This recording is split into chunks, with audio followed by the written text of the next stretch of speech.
The Caro-Kann starts with e4 and c6. White plays d4, taking more space in the center of the board, and black attacks the center with d5. This is the Caro-Kann defense. White has three main ideas from here: take your pawn, push, or defend their pawn. If white pushes e5, normally here we would play bishop f5, but this can lead to complicated positions. Instead, we play c5, immediately striking in the center. If they capture or defend their pawn, we put our knight on c6, attacking the center. To defend the e5 pawn, they bring out their knight, but we pin their knight with bishop g4. Next, we push this pawn, opening an attack on the c5 pawn. If either pawn is defended with the bishop, bring your knight out to e7, and then f5 or g6, which applies even more pressure to white's center and attacks their bishop.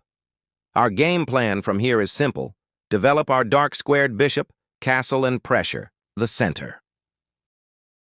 If your bishop on g4 is ever attacked, take the knight to remove the defense of the e5 pawn, and then continue applying pressure on white's central pawns with your knight and bishop, and you will most likely win both of them. Now let's look at the exchange variation. White takes your pawn, and you take back with your c-pawn.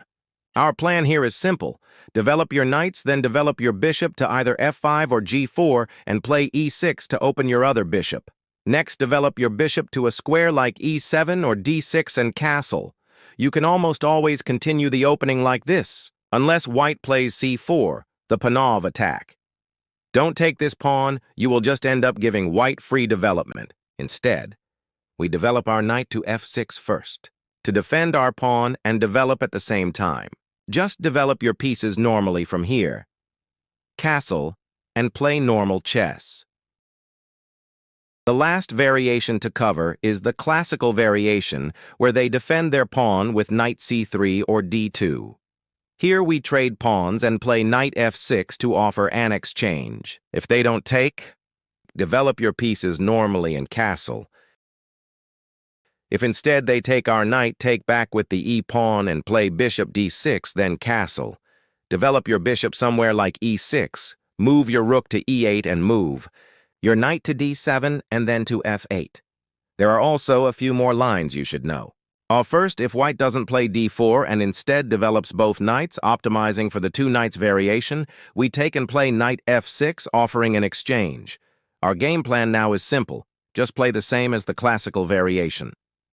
Another line that you should be aware of is f3, the fantasy variation. This is an aggressive variation that defends the e4 pawn, but is not something you will face very often in your games.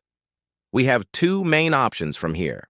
The first option is take their pawn and strike the center with e5 with certain attacking ideas in mind, like queen h4 check. The second option is to play a more calm game with g6, preparing to fianchetto our bishop to g7, and develop our pieces carefully from here.